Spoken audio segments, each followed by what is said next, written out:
From a vlog about a cat rescue from Ukraine to 5 weeks around Southeast Asia. From Fujifilm to Sony, it's been quite a year. Let's take a look at the highlights.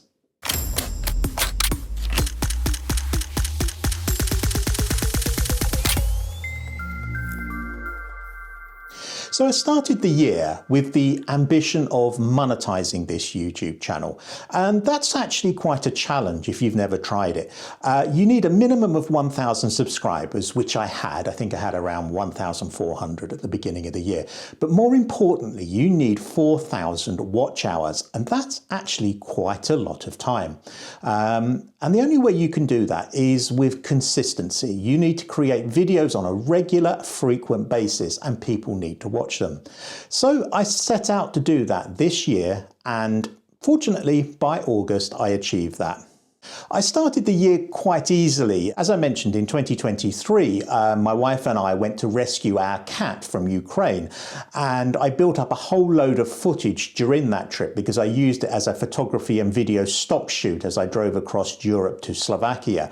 And from that footage, I was able to create 5 little vlogs. Now, they haven't been particularly watched by many people, and I didn't expect them to be because they were personal, they weren't particularly about photography, but they were a great way for me to kickstart the idea of shooting a video every week or recording a video every week and uploading to YouTube. And that first month of videos, those first 5 vlogs about our journey to and from Ukraine, have really got my mindset into producing that video per week.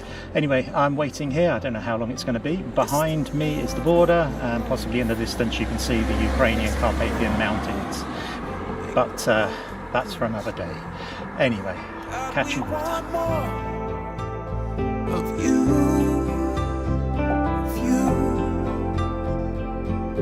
We're longing for your heart.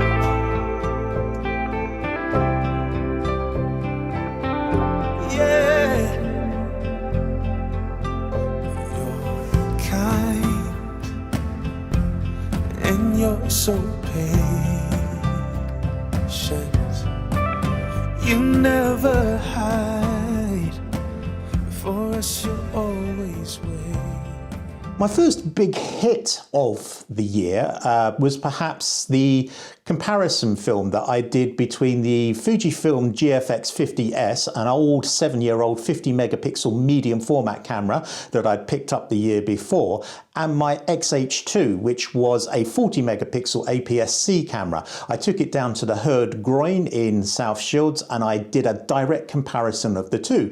And it actually went really well. There were some great comments about it, and I think to date it's still the biggest or the second biggest video that I produced this year, and I'm still very happy with it. Perhaps my favourite video of the first part of the year at least was when I compared a 50-year-old Western light meter to the modern light meters on mirrorless cameras.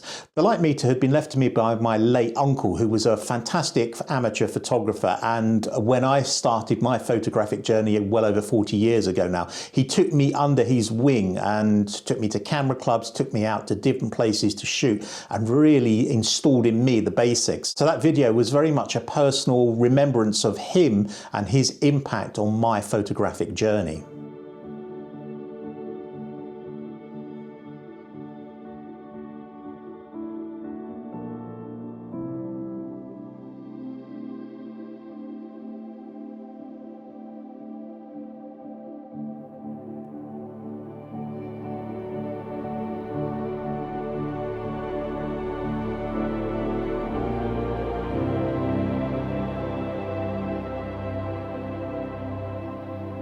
So what we're going to do today is we're going to take this meter, which I inherited from my late uncle. He was an avid photographer, and he used to use this with his Hasselblad 500C. iPhone and smartphone photography proved very popular. Some of my biggest videos this year have been about smartphone photography. The one that really did seem to hit was one where I compared Apple's ProRAW with HEIC and JPEG. And the results were interesting and perhaps quite surprising. Apple ProRAW is not quite what it claims to be. JPEG is great for everyday use and sharing. HEIC offers better image quality at smaller file sizes, but might face compatibility issues. And ProRAW is there for those that want the highest quality and flexibility for editing, despite the larger file sizes. It's not, however, as editable as a native RAW and is massively larger than JPEGs and HEIC files. The big equipment move of the year was, of course, my move from Fujifilm to Sony. I made a video about that. I got a lot of positive comments, and as is YouTube's want, I got a few negative comments as well. You know, the usual stuff. You're not a photographer. If you can't use the equipment, you've got blah, blah, blah. But in that video, I think I explained my reasoning pretty well as to why I made that switch, and it's a switch that I have absolutely no regrets making. I have no animosity towards Fuji or Fujifilm users. I was a Fujifilm user for 13 odd years, but I do not regret one bit moving from Fujifilm to Sony this year. Then in 2022, I decided to upgrade to the X-H2. 40 megapixel sensor, fantastic video qualities, the pinnacle of Fuji's lineup at the time. And I just never really got on with it. If you've watched my series where my wife and I went over to Ukraine to get our cat, I drove across the width of Europe and I took my Fuji X-H2 with me to shoot video stock along the way. You'll know that I had a problem with that camera, and that was that the shutter failed. Now, this is the first new camera that I have ever had fail on me, and it just doesn't inspire confidence. One of the workouts that the Sony was due to have was my trip to Asia. It was a 5-week trip taken in Bangkok, Saigon and Singapore. It was predominantly a stock video shoot, and I was using the Sony Alpha 7 R5 from a gimbal, predominantly shooting various scenes around Bangkok and the other cities in Southeast Asia. But there was one issue. About my second or third week in Southeast Asia, I caught COVID, and that really sapped the energy out of me for the last 2.5 weeks of the trip, to the point where one night in Saigon I was shooting from the gimbal and I literally could not lift the gimbal with the Sony Alpha 7 R5. Now, that's nothing to do with my fitness. That was literally the COVID had sapped the energy from me, and because of that I found myself shooting more and more with this little camera here, which is the DJI Pocket 3. And it became an absolute godsend in the heat and humidity of Southeast Asia. I was able to still go out and shoot some reasonable quality video. I shot it in DJI's log format, and just having this camera was a real boost. I actually produced a video on why it was my most popular camera on my Southeast Asia trip. Perhaps not by design, but more by circumstance, with me catching COVID, etc. And having this little camera really allowed me to continue the journey without having to spend hours and hours recouping from shooting with a large camera and a large gimbal. My most commented video this year was a video that I entitled "Why Sony Cameras Have No Soul." And in true YouTube tradition, there were some people that made quite interesting comments without actually watching the video. Because if you did take the time to watch the video, in the very first part of the video, I talk about the fact that no camera has a soul. It's the person behind the camera that has the soul. The soul of a photograph comes from the person behind the viewfinder, not from the camera.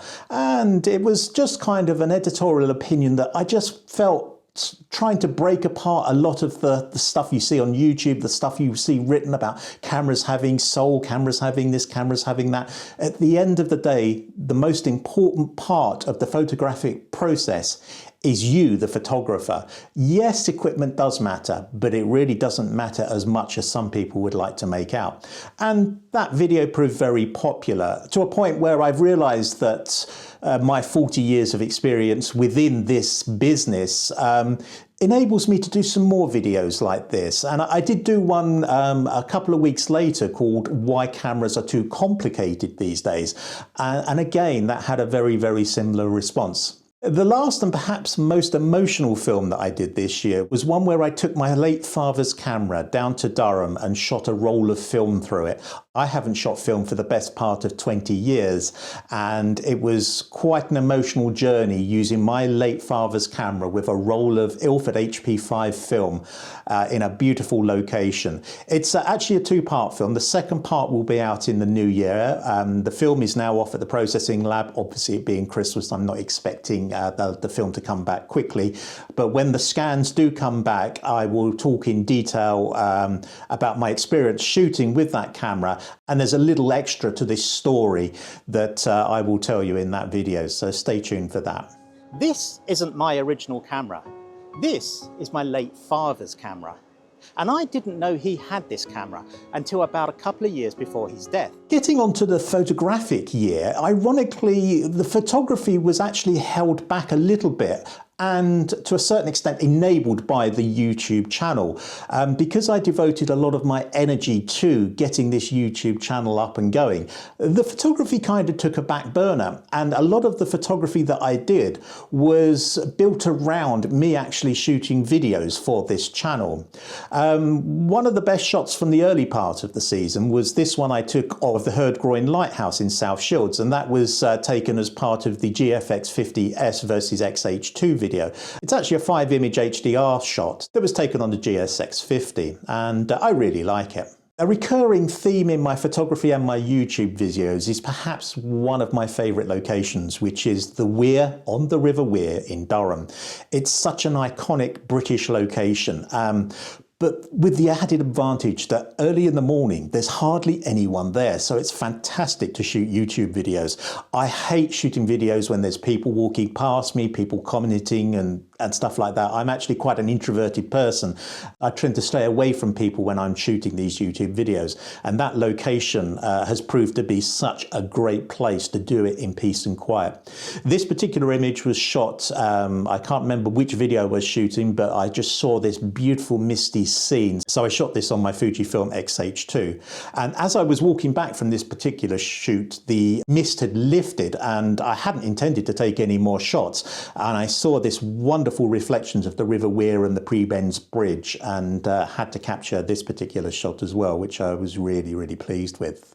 In April, my wife and I took a trip to Edinburgh, and I'm sure as you as photographers will know, you get these times when your mood just doesn't fit shooting. I'd look forward to going to Edinburgh. I'd been there before. It's one of the most beautiful cities in the world, without a doubt, but I just could not get my inspiration up to take out my Fuji cameras. Tanya and I sat in a pub, had a beer, and I just had this thought, I'm just going to shoot this place on my iPhone. And that's what I did. It rediscovered my love for the simplicity of shooting with an iPhone. These particular shots were taken on my iPhone 11 Pro, and that kind of inspired me to upgrade to the iPhone 15 Pro the following month. And ironically, with the DJI Pocket 3, the iPhone was also one of the cameras that I used most on my Asia trip. The Sony actually took quite a bit of a backseat, particularly after COVID. In July, I did that big switch from Fujifilm to Sony, and to get my eye in, to start getting my muscle memory built on the Sony Alpha 7 R5, I took the camera down to Durham one morning,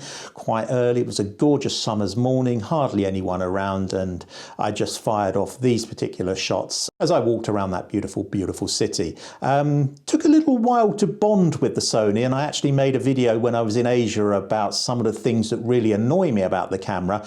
But as with any camera system, it takes you a while to get yourself into it, to build your muscle memory, to understand the controls. And whilst I'm still learning, I'm definitely getting closer to that now. September saw my trip to Asia, as I mentioned when I was talking about YouTube. One of the things I really did enjoy shooting with the Sony was night shots. It's something that I like doing, but was quite hard on the Fujis. The autofocus was very hit and miss, and quite honestly, in low light, the 40 megapixel APS-C cameras were not really giving me the quality that I wanted. I was literally blown away by the quality that I got out of the Sony. Despite it being 61 megapixels, some of the images that came out I was really, really impressed with, particularly these shots that I took down in the Chinatown markets in Bangkok. I really, really enjoyed shooting down there and really bonded with the Sony Alpha 7 R5 during that shoot. My first night in Saigon was an absolute washout. I was so drained, and at the time I assumed that I just hadn't drunk enough water. It was hammering down with rain and I couldn't get my eye in until I saw this massive puddle in a street and the motorbikes, the classic motorbikes of Vietnam, driving through it. So I spent about half an hour there taking shots like this of motorcyclists cycling through the rain. And I really liked the pictures, but at the time I didn't realise that exhaustion was in fact the beginning of COVID kicking in. By the time I got to Singapore, again, I was really tired and I used the iPhone a lot, particularly for stills photography. And this particular image was a 5-shot merged panoramic using an iPhone. And I was so impressed with how you could merge these images in Lightroom, so that rather than using the iPhone's built-in panoramic feature, taking 5 individual shots and merging them together in Lightroom. I produced a video about that and the link's in the description for that one as well. But it was a really good way of capturing the majesty, if you like, of Singapore's beautiful skyline. Returning from Asia, I started to do a lot of the post-production requirements, started editing the videos for the stock agencies, having a look at the photos and stuff. But in November, I ticked off one of my local bucket list items, and that was a trip up to Bamburgh Castle in Northumbria. It's a location of the Lost Kingdom and the last Indiana Jones film. It's an absolutely spectacular castle built on the edge of a fantastic beach. It was a place that I've wanted to go to for a long time, but I needed the sun, and the weather forecast had not been great for that particular week. But something in me just said, I think they're wrong. So I took the 1.5 hour drive up there, and these are some of the images that I got from that. The sun came up over the horizon, below the clouds, and for about half an hour there was this fantastic, beautiful light, and I got these shots that I just absolutely really enjoyed, and it's a place that I will go back to without a doubt. The last image of the year that I really liked is this one. I mentioned the film that I made about shooting with my late father's camera. I got down to the Weir on the Weir in Durham a little bit too early. It was quite dark. It was too dark to start shooting the video, and it was certainly too dark to start shooting ISO 400 film. So I decided to shoot the mill across the other side of the Weir. It's a very beautiful mill, but I've never actually seen the lights on in it. I've been there in the early morning and the late evening and never actually seen lights on in it. And in this particular case, there was just the one light on it. And I think it really stood out. So obviously I've done a fair bit of editing to make that light stand out. It's an image that I'm really pleased with. So let's have a look at the year ahead. Given the reception that I've got for these honest opinion editorial style videos that I've been doing, I will certainly be doing more of those. There's a lot of fluff and nonsense in photography, particularly on YouTube and particularly in certain blogs as well. And I just try to use my experience to cut through that, bring my own view of photography to you, and that seems to have worked well, and that's something that I would like to increase over the year ahead. I'd like to do some more personal projects in the vein of my late uncle's Western camera meter and my late father's film camera. I really enjoyed shooting those, and I think that really comes across in the videos, so that's something I would really like to do more of this year. I'd also like to do some car camping. When I came over in 2022, I was going to spend a few months doing some car camping, doing some photography, and then go back to Ukraine.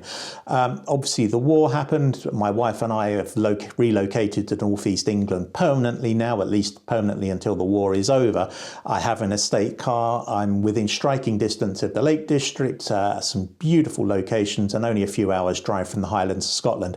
So I'd like to equip the car, get out and do some photography in those more remote locations, get the drone up, get more video footage of these places, and really do something that I had planned to do 3 years ago that got interrupted by a certain dictator in Russia. In terms of equipment, I'm quite happy pretty much with what I got. I would like to add a telephoto to the Sony. I really do miss my 100 to 400 millimeter Fujifilm lens, so I'll probably be looking at a 150 to 600 for the Sony. And I kind of miss having a fast ultra wide as well. Something around a 14 millimeter 2.8, 14 millimeter 2 would be ideal. So they may be additions that I will get this year, but that's not set in stone yet. So that's my plans. If there's anything that you'd like to see on this channel, I would love to hear from you. Let me know in the comments below. And if you've enjoyed this video, a like would be fantastic and a subscription would be even better. And I will see you in the new year with some new videos. Have a great new year and I'll see you soon.